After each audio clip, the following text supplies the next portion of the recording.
negociuesit ndërkombëtar në radhë të parë të OSBE-Odirit, ata të cilët kanë vëzhguar zgjedhjet e këtushme. Qartë, mirë, unë duaj që së bashku të kalojmë në Kosovë tani sepse aty kemi ngjarje mjaft forta që pritet të ndodhin gjatë kësaj jave. Së pari dua të flasim për zgjedhjet e balotazhit komunal edhe në Kosovë, do të zhvillohen në datën 9 nëntor, ditën e diel të kësaj jave. Duket se forcat politike ish opozitare po përpiqen që të grumbullohen dhe të lidhin marrëveshje koalicioni me njëra tjetër në disa komuna ku ka balotazh, siç është për shembull rasti i Mitrovicës. Ndërkaq, nuk e di analiza juaj për këtë rast? Po, analiza ime edhe për këtë rast është se zhvillimet në teren i diktojnë edhe negociatat në sensin e arritjes koalicioneve para ditës votimit, para balotazhit që zhvillohet në datën 9, pra të dielën e ardhshme, dhe raportet si nga Mitrovica e Veriut, ashtu edhe nga Prishtina, por edhe qendra të tjera flasin se më në fund opozita deri sotme, po pse jo edhe partia e kryeministrit në largim, Lëvizja Vetëvendosje, kanë nxjerrur mësime nga pësimet e muajve të fundit, duke filluar nga shpallja e rezultateve për zgjedhjet e përgjithshme deri te epilogu i raundit të parë të zgjedhjeve vendore, dhe nga ky prizëm mund të them se është për të pritur që Lidhja Demokratike e Kosovës ta zëmë të bashkëpunoj dhe oferta për bashkëpunim të mos i refuzohet kur është fjala për të parin e Prishtinës, ku sikundërdihet kandidati i saj, kryebashkiaku aktual i Prishtinës, përparim Rama, është në avantazh. Pra, pres që Partia Demokratike e Kosovës, e pse jo edhe Aleanca për Ardhmërinë e Kosovës, të mbështesin zotin Rama, sikundër pres që Lidhja Demokratike dhe partitë e tjera të mbështesin kandidaturën për të parin e Mitrovicës, që në balotazh shkon kandidati i Partisë Demokratike të Kosovës. Në atë njëjtën mënyrë, partia e zotit Kurti po bën përqapjet e fundit për të siguruar mbështetjen e ndonjës parti për komunat ku kandidatët e saj janë në avantazh, dhe në këtë rafsh jam i prirur të besoj se partia e zotit Kurti do ta paguaj atë çmimin e euforisë së para të thuash gati një viti, kur lideri i saj pas mbylljes së votimeve nuk hezitoi të cilësoj si hajvan liderët e partive të tjera rivale. Sidoqoftë, të presim e të shohim se çfarë ka për të prodhuar verdikti i elektoratit kosovar të dielën e ardhshme. Pra, me sa unë po arrit kuptoj, ju po thoni që nëse do të kemi marrëveshje balotazhi mes ish partive të opozitës, kjo do t'i favorizojë ato, dhe rezultati në ato komuna ku përballë kanë një kandidat të vetëvendosjes do të jetë për kandidatin e ish opozitës, po thoni ju. Siç është Mitrovica, siç është Prishtina. Jam i bindur se kjo ka për të ndodhur, sado që nuk përjashtoj edhe ndonjë marrëveshje që në publik do të shitet se është bërë pa dijenin, le të themi, të selive qendrore partijake, siç është fjala për një marrëveshje të javëve të fundit, jo të javëve më parë, por të ditëve të fundit për një komunë të vogël mes përfaqësuesit të lidhjes demokratike, në mos gabohet, dhe lëvizjes vetëvendosje, por në përgjithësi pres që partitë që në momentin që po flasim janë në opozit të ndjeshin radhat e veta për t'i dhënë edhe një goditje lëvizjes vetëvendosje, e cila ani që doli fituese në zgjedhjet e përgjithshme tashmë ka thënë ashiqare se është për ta quar vendin në zgjedhjet e parakohshme të jashtëzakonshme parlamentare dhe në këtë sens pres që zgjedhjet lokale të jenë një augur i mirë për partitë të cilat do t'i ngjeshin radhët, do t'i harrojnë hasmëritë e tyre të deritjeshme dhe koalicionet për pushtetin lokal tani në balotazh mbase mund të jenë një sinjal edhe për koalicionimet parazgjedhore në mënyrë që betejë mes lëvizjes vetëvendosje nga njëra anë dhe partive të tjera të jetë më e barabartë që me një rezultat të këtill do të diktonte edhe periudhën pas zgjedhore, gjithnjë duke marrë parasysh se përveç zgjedhjeve të parakohshme parlamentare që janë të paevitueshme, Kosovën e pret edhe zgjedhja e presidentit apo presidentes që nuk bëhet me zgjedhje direkte nga qytetarët, por nga parlamenti dhe kjo që ndodhi muajve të kaluar me përpjekjet e dështuara për zgjedhjen e krye parlamentarit, nëse partitë politike kosovare nuk kanë nxjerrur mësime nga këto posimet e 8-9 muajve të fundit, atëherë me apo pa vetdije do ta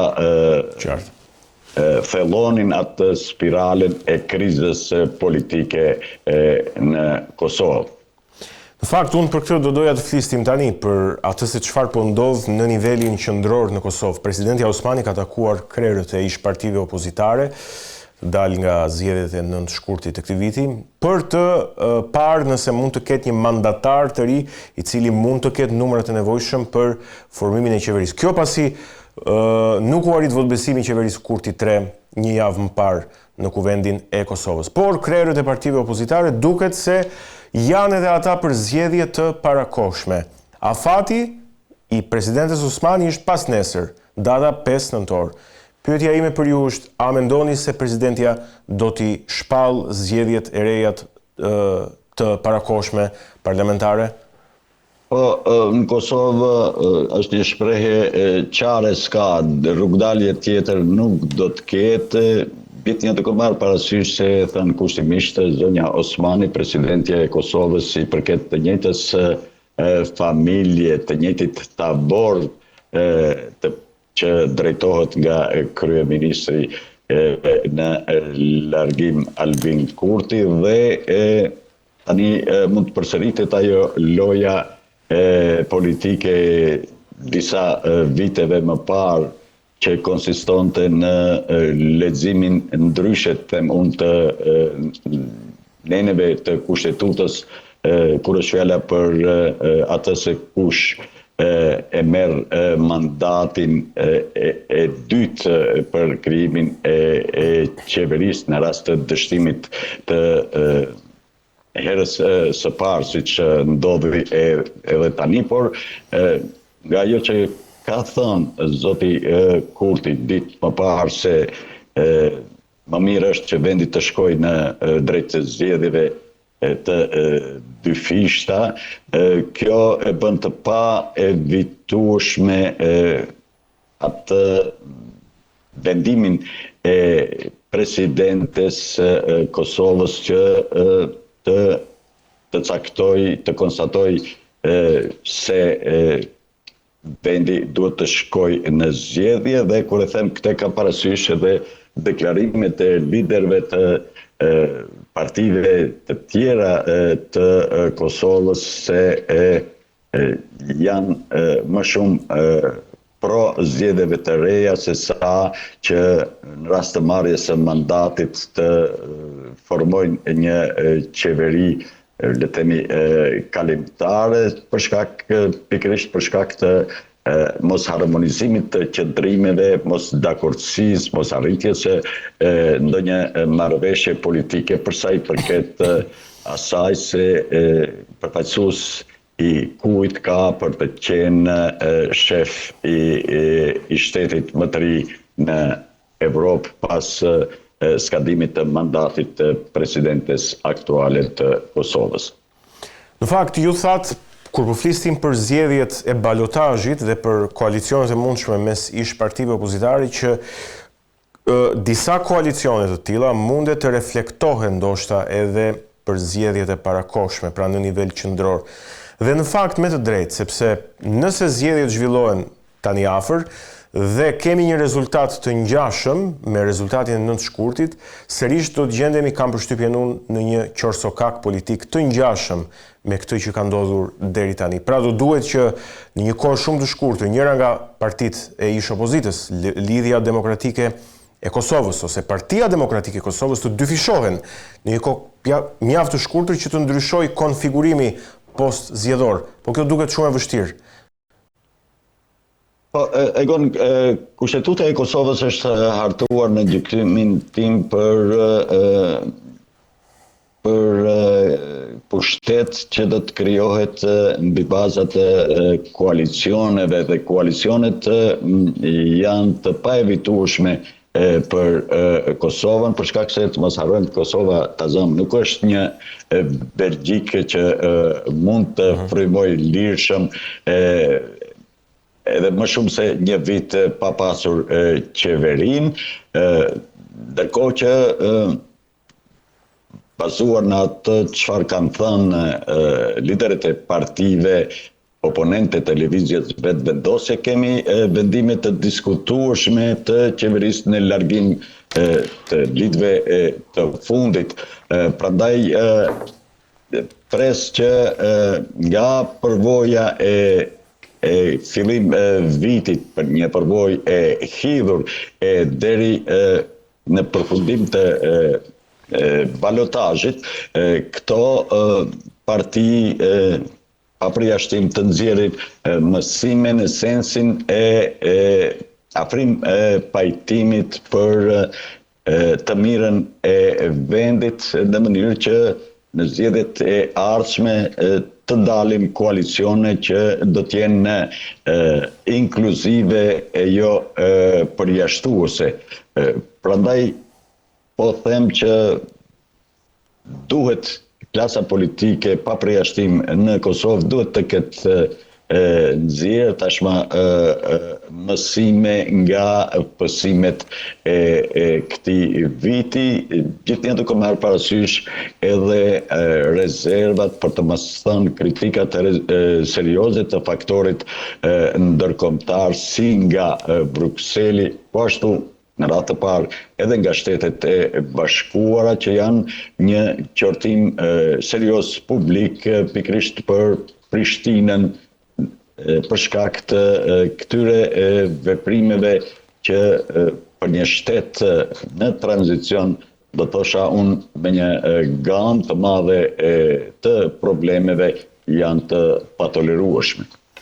Qartë, mirë, unë doja të flisja edhe për një çështje të fundit me ju.